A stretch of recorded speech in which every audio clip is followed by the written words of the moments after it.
दोस्तों यूएसए और रसिया दो सुपर पावर एक भारत के लिए टग ऑफ वॉर कर रहे हैं। दोनों ही देश इंडिया के साथ अपनी दोस्ती को और भी मजबूत और गहरी करना चाहते हैं। इनफैक्ट इंडिया आज के तारीख में बाकी देश का भी एक फेवरेट डिप्लोमेटिक डेस्टिनेशन हो चुका है। दोस्तों यूएस जिसकी पहले काफ़ी आइडियोलॉजी प्रो पाकिस्तान हुआ करती थी और एंटी इंडिया भी, और वो आज के इंडिया के सामने से फ्रेंडशिप प्रपोजल को प्रपोज कर रही है। आखिर क्यों? क्योंकि आज के तारीख में नए जियोपॉलिटिकल प्लेग्राउंड यानी कि इंडो पैसिफिक्स का सबसे बड़ा खिलाड़ी भारत, आज दूसरी ओर रसिया और इंडिया टाइज दो काफ़ी अच्छे दोस्त हैं। लेकिन आज की तारीख में रसिया की स्थिति ऐसी है, दो ही लोग हैं जो रसिया कभी भी रूठना अफोर्ड नहीं करता। There were two people on the planet that Vladimir Putin did not want to get the cold shoulder from, or doesn't want to in general. It's Xi Jinping and Narendra Modi. एक China Xi Jinping और एक India Narendra Modi. In fact Putin की ओर से नरेंद्र मोदी की तो personally भी एक काफ़ी गहरी दोस्ती मौजूद है, और ये दोस्ती ऐसी है जिसे आप इस क्लिप के माध्यम से देख सकते हैं। कितना टाइम लेंगे वो? बोले साहब ज़्यादा से ज़्यादा 50 मिनट, मैक्सिमम 50 मिनट। दोनों बैठे, बातें शुरू हुई साहब, और आप हैरान हो जाएंगे, जो 50 मिनट का कार्यक्रम तय हुआ था, मैं करीब सुबह 3:45 बजे होटल वापस आया। लेकिन दोस्ती आज का ही नहीं है, रसिया और इंडिया ऑल वेदर फ्रेंडशिप रह चुके हैं। सबको पता है 1976 में इंडिया ने पाकिस्तान को हराया था। इनफैक्ट उनके 93,000 सोल्जर को इंडिया ने कैदी कर लिया था। बट बहुत कम लोग जानते हैं कि इस जंग में यूएस के ट्रैप से इंडिया को रसिया ने ही बाहर निकाला था।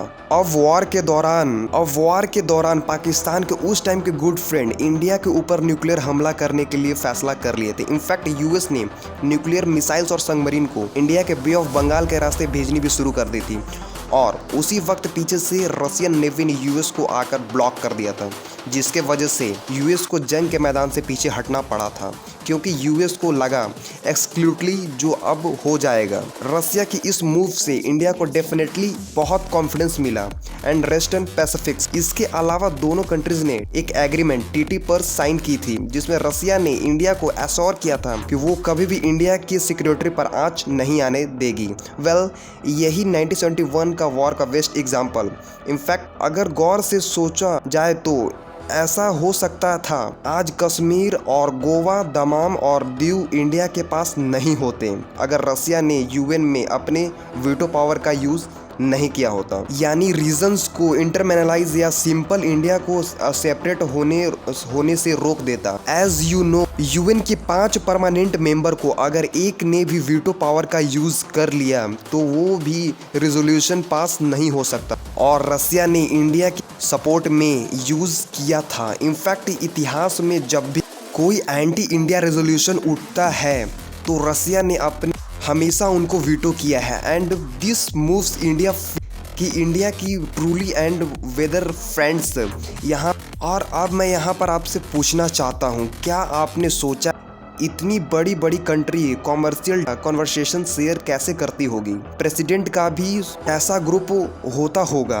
और बहुत सारा ग्रुप का चैट को पता करने के लिए कॉन्फिडेंशियली शेयर वक्त मेल एंड सेंड इंस्क्रिप्ट जरूरी किया जाता होगा, लेकिन और एक प्राइवेट की को यूज करके डिस्क्रिप्ट किया जा सकता है। अब दोस्तों वैसे तो ये प्रोसेस काफ़ी टाइम लेती है, क्योंकि काफ़ी बड़ी स्केल पर हो रहा है, पर अगर हम जैसों की बात करूँ तो सेल फोन में भी सेम टेक्निक को यूज़ करती है।